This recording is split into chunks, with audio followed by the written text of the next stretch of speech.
Hey villagers, this is your girl Gigi, coming to you from Atlanta. Welcome back to our village. In today's video, I will be speaking with Miss Sonji Jones Mims, founder of Southwest Atlanta Steam Stars. And you are? Oh, I'm sorry. I'm the founder of Southwest Atlanta Steam Stars. Okay, and before we get into the discussion, we're going to have a word of prayer. All right. Dear Heavenly Father, as we come to you once again, we thank you for waking us up this morning. We thank you for life, health, and strength. Father, as we come now to do this work, we are asking you to be with us. Lord, help us that we will have a nice, healthy discussion. Continue to be with us throughout today. In Jesus' name I pray. Amen. Amen. All right. So, I just have a few questions for you today. Okay? So, first, could you introduce yourself to the audience? Yes. Hello, my name is Sonji Mims, and I'm the founder and program director for Southwest Atlanta Steam Stars. Our program is STEAM-based, definitely with we aim for excellence in science, technology, engineering, the arts, we're heavy on the arts, and mathematics. We also have 3 competitive robotics teams. We have an elementary and middle school First Lego League robotics program, and we also have one with WonderWorks Dash. Okay, so Ms. Nims, how long have you been doing this STEM program? We have been competing for 4 years, and we segued into homeschooling and a homeschool co-op 2 years ago. Okay, and how many students do you currently have in this program? In our homeschool co-op, we have 3 different parts. We're here on Mondays and Wednesdays, and on those days, we have all of your extracurricular and your science and book club. Our girls, this year, we always have unit studies, and because this year's global Lego program is about marine life, we started with marine life, and they dissected their own shark. Oh, wow. From kindergarten to 7th grade, they all had their shark and they dissected it. Wow. So that's what we do on Mondays, and it's all girls, so I love to pour into the girls, but so that we can serve everyone in the community. On Mondays, we have a la carte classes.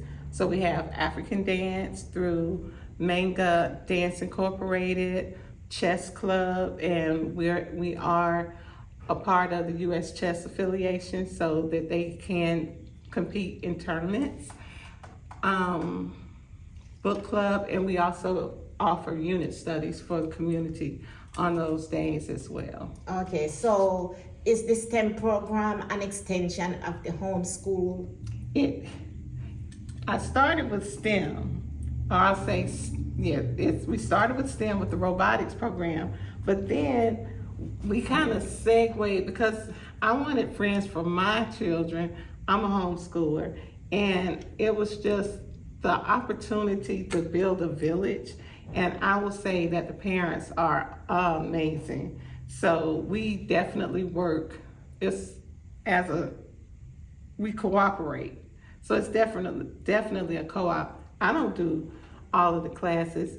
The parents do classes, they join in and teach the classes too. So it's just worked out. It's been a blessing, definitely for me, and I think for the parents in the community as well. Okay, what are the hours of operation? We are here from 11 to 4:30. Oh, okay. On Mondays and Wednesdays. On Sundays, we have STEAM Sunday, and that's open to everybody in the community because I do want it to be a community program, and if you're in school during those hours, you can come on Sundays and still have the opportunity to help with our robotics program, be on the team, and do the science experiments and the art opportunities as well. Okay, and like for the age requirement, is there an age requirement? There is an age requirement. We go from 5 up until up. I don't really stop. I would say 5 to, usually our group is 5 to 13. Mm-hmm. And sometimes we have 14 to 16-year-olds wanting to do it. And I just say to 99 because all the parents end up joining in and doing whatever we're doing kids as are well. doing. Okay. Yes. Okay. And it's not drop off. So the parents are here. Okay. So that I can concentrate on program.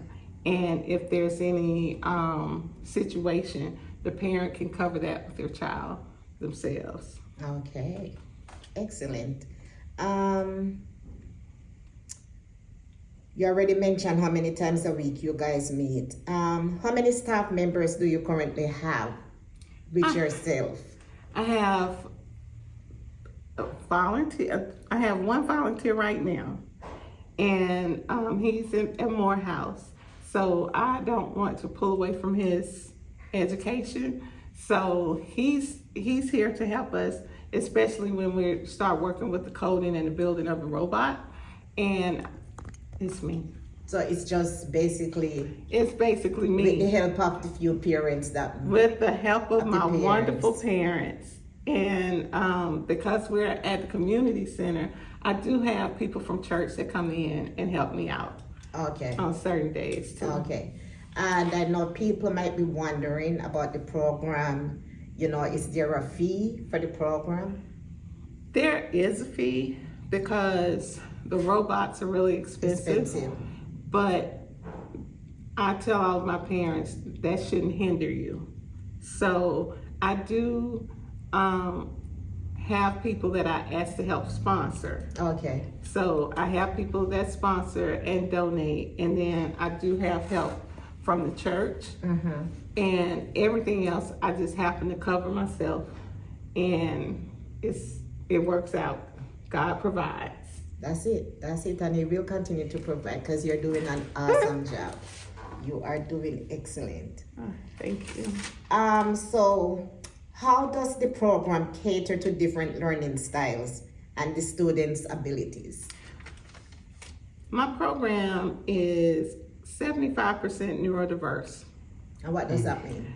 That means that we have participants with ADHD and different levels of on the spectrum of autism. We have children that are nonverbal. Wow. And I'm grateful that we have a safe place and a safe space for them to come and learn and be themselves, and they can do it. And with Lego does very well with neurodiverse because you can pull your own creativity. Mm-hmm. And I just meet the child where they are. Okay. So how many of those children do you have in the program? Well, my regular Monday and Wednesday program, I have 12 children, I'll say probably half. And then on Sundays, I can have between 10 to 20 something kids here. Wow. That is nice. Excellent. So what is the specific STEM concept? How are they covered in each session? Well, first we start off with what I like to call a circle time. And it's just where we get to know each other. I'll do something quick and fun. Then we do 5-minute Lego challenges. So I have Legos in a bag, and you have 5 minutes to come up with whatever you choose to create and present. I always have the children stand up and present, because part of the program is we all have to be able to express ourselves and feel comfortable speaking in public. Right. And how we present ourselves. And I tell them all the time that your voice matters, your thoughts matter. I want you to speak up. Your name is important. You are important. So everybody presents, even those that are diagnosed or whatever, nonverbal. Right. They stand up and they present as best as they can. As best they can, and they like to do it. Yeah. They like to do it. I've had quite a few come in, oh, they can't do this and they can't do that. I'm not a specialist in special needs, but I know that every child is special. Every child, yeah. Because as a special education teacher myself for 24 years, you know, that was my field for 24 years. So of course we know that every child, they learn different. Yes. You know, they're all at a different space. So, you know, it's good what you're doing. It's really, really good. It's really good. And I'm quite sure that your parents appreciate the work that you're doing. They tell me all the time, but I have such awesome parents, and I'm just so grateful. I always say that I am not the leader. I just help facilitate, because I believe that we are geese. So, and with geese, everybody in, I don't know what you call that group, but they all lead in their V. It's not always the same leader at the top. Right. They switch around. So I like to switch around so that we find somebody's talent. My talent is actually not in robotics, but I know how important it is that our children know. And so many of us in underserved communities, we lack in that. And I want to be able to give them the opportunity and the exposure, because you shouldn't have to drive 30 miles, 20 minutes outside of your community to get what you need. So I'd like to provide it here. Right. So let me back up a little bit and ask you, how did you, or what sparked you to come up with this idea? I always come up with crazy ideas, but the premise is basically I was tired of having to go so far, and I wanted something south of I-20 where I could, you know, build a village for my child. Because as a homeschooler, a lot of people say that you have issues with socialization, and you really don't, because we're outside most of the time. But I also wanted to build a learning community for them, because I thought it would be more fun. Some things are more fun to do with your friend or do in a classroom setting, and it's cheaper, because as you move into buying microscopes and buying things like that, why not do it with the group and we all share it? Right. That's so true. Just trying to find that bit of community, and I love it here at the WE Center, and I thought this is a perfect spot for us to do that. And it's so close to me, and I knew that there were more homeschoolers when I talked to the librarian. So I started a Lego program at one library, and then I moved to another one in search of those people. And I'm grateful that I found my village. That's good. That's good. Very good. Very good. So how do you incorporate real world applications into the STEM program? Well, or the STEM lessons? Everything is real world. Even with First Lego League, they have a global program, so everybody is working on the same project, but it will come out differently. This year they're looking at marine biology and the effects of pollution and the environment on our oceans and our ocean life. Last year it was superpowered, how to find clean energy, and the children have to come up with their own ideas about how they do that. Actually, that was the year before. Last year was about the arts and creativity. They even looked at the chain supply issue when we were in the pandemic. So they make that real life. And then what I do, I find people in my community. I have a neighbor that is a sculptor, and he's a professor also at SCAD. So I asked him, hey, can my kids come to your studio? It's working studio. And he took the time to come in and show them 3D printing and actually taught them sculpting. Wow. We just had the election last month. Right. Well, November. This is December. So we just had the election. So we studied the Electoral College. Really? We did. Oh, wow. And the kids they had their map. So election night, they had to color in the red or the blue of the states, write the whoever it was. And then I had a state representative and former state senator come in to talk to them so they can apply it to real life. Wow, that is so awesome. You're doing such an awesome job. Oh my goodness.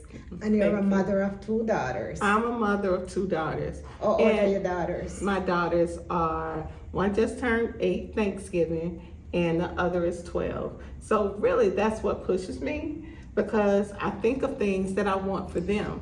And that's how I started the whole thing, because once I went to learn more about First Lego League, I went to Dr. Lonnie Johnson's STEM Activity Center, which is an amazing campus. And when I saw what they were doing, I went for my children. And then I thought, okay, we could do this at the co-op that I was in at the time.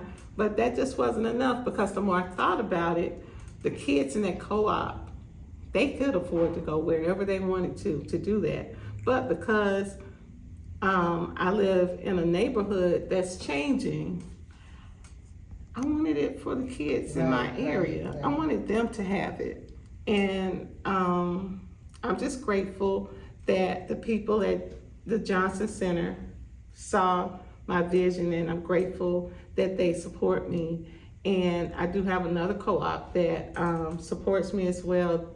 They encourage their children to come to STEAM Stars for their activities, because we have professional artists that come.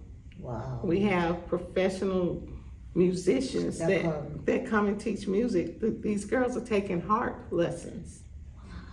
The musical theater instructor, this is her profession. So I'm just lucky, and I'm blessed, I'm blessed to have these people in my life, and I'm grateful that they take the time to come and give.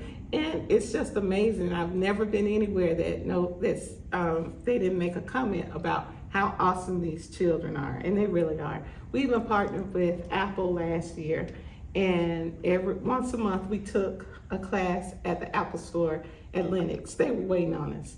And really? At this point, we've taken every class they've offered. Wow. So we're not doing it right now. Are these classes for free? These classes are free. Nobody took advantage of it. And that's what I am. I'm not rich, but I'm very resourceful. Right. These things are out there for you. Right. You just have to speak up. You have to look. You have to search. Some people can't or don't know. So that's why I'm here. I can do it for you. I'll tell you where to go. So if you have questions out there, if you're out there and you have questions, please reach out to Sonji. I'm here. She's here. She's here. Yep. All right. So, what percentage of class time is dedicated to hands-on activities and projects? 80%. 80%. Everything is hands-on. Everything is hands-on. Okay. All right.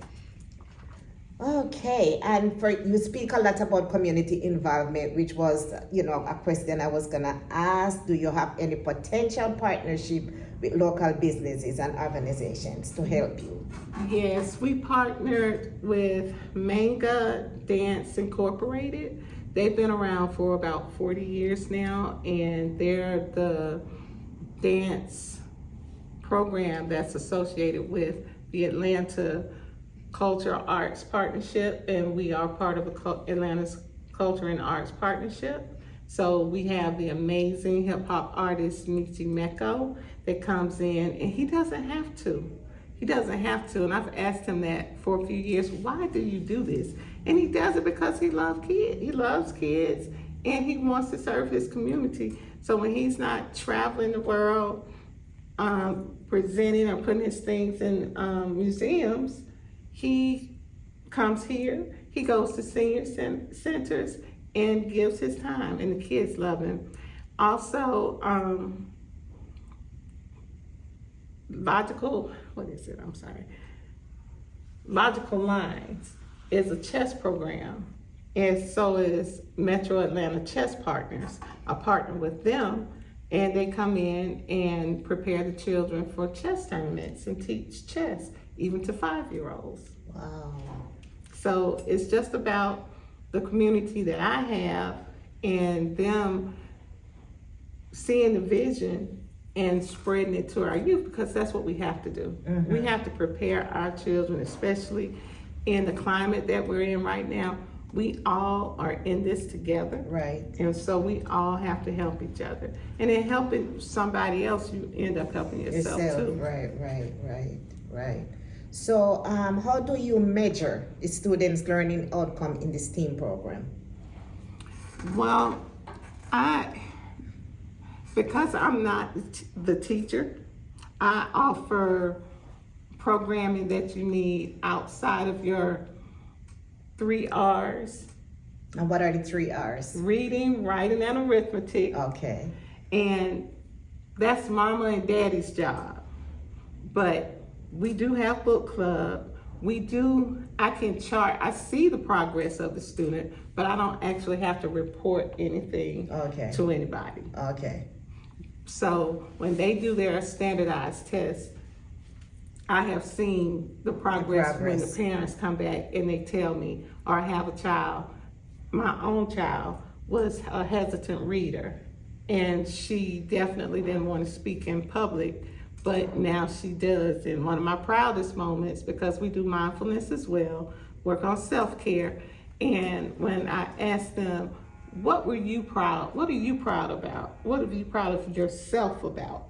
She says, because I am smart. Oh. I want to cry. Oh. Yes. Yeah.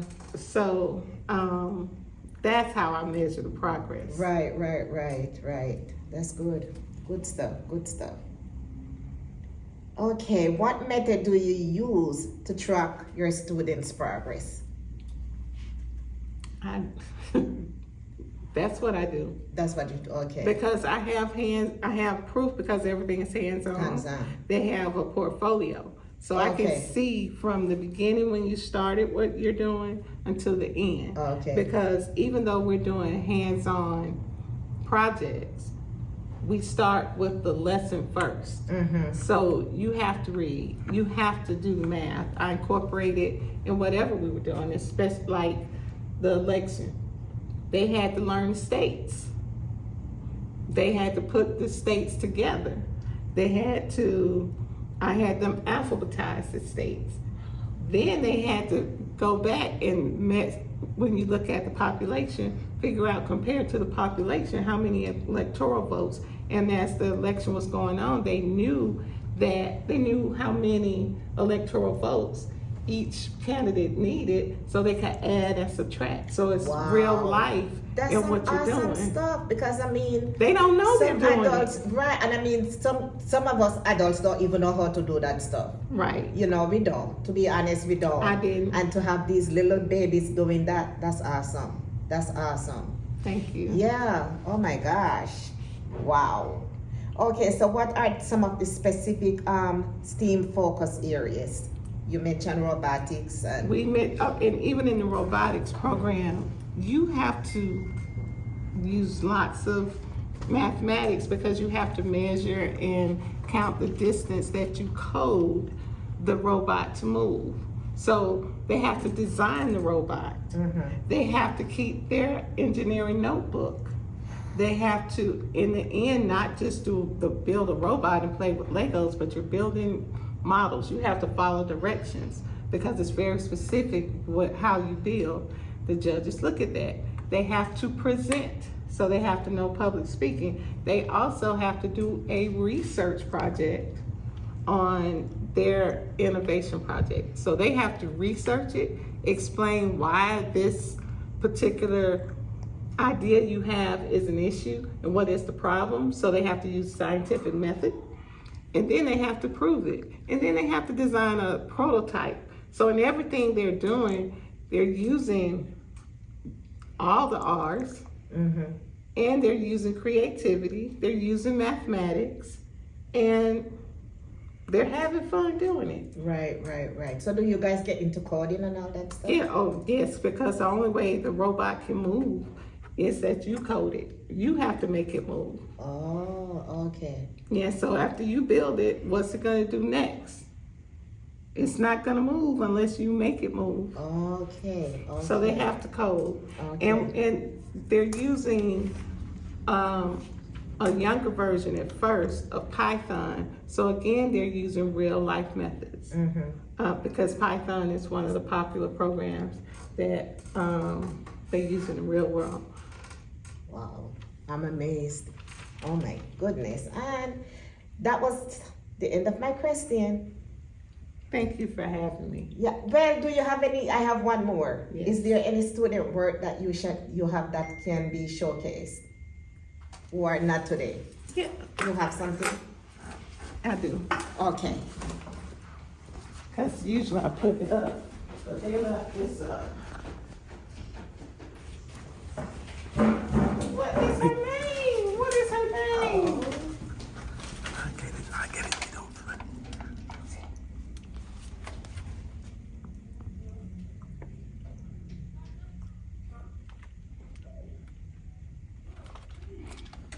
So that's So, one this- sample. It's a sample. What it is I think her name is, she's Representative Mankiller. It's her last name. Last month for November, we studied gratefulness in the chain of gratitude. It's okay to be grateful that somebody gave you a gift, but what did it take for them to give you that gift? Right. They had to work. Somebody had to work to pay for it.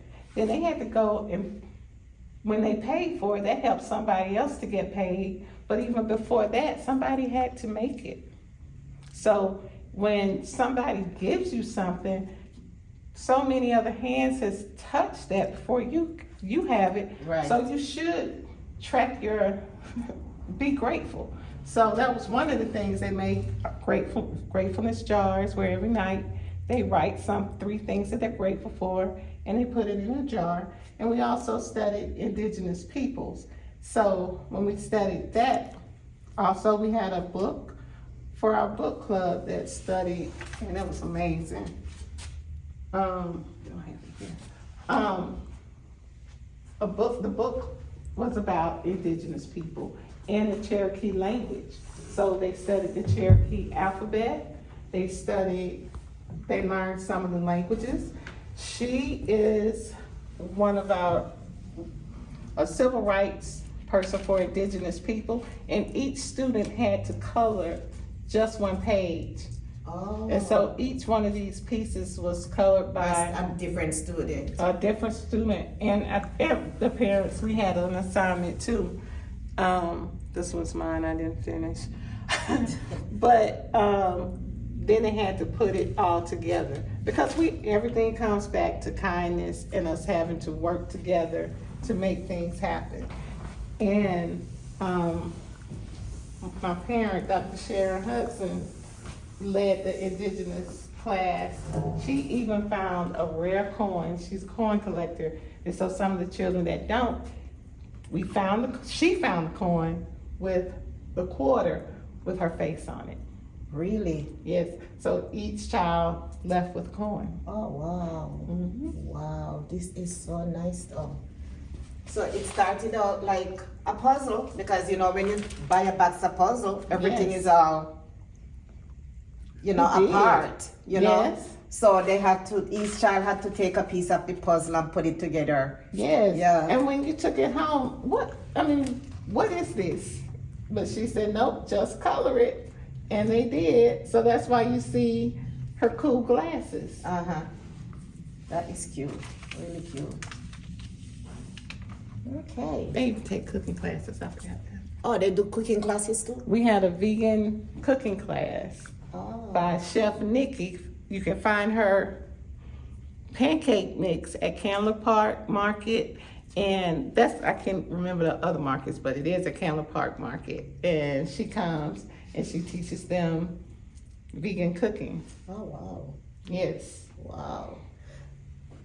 Thank you so much for taking time out of your busy day Thank to you. sit down and so we could have this discussion. And if you're in the Atlanta area and you want to know how to get your child enrolled in this program, I'm going to turn it over to Sanjay and she can tell you. Yes, you can find us on Instagram at Southwest Atlanta Steam Stars, and our website is southwestatlantasteamstars.us. Okay, guys, so go over and support Miss Sanjay. All right, so I think this is the end of our little interview. Thank you guys for watching. Thanks. Thank you, Sanjay. Thanks. Love you. Love you too.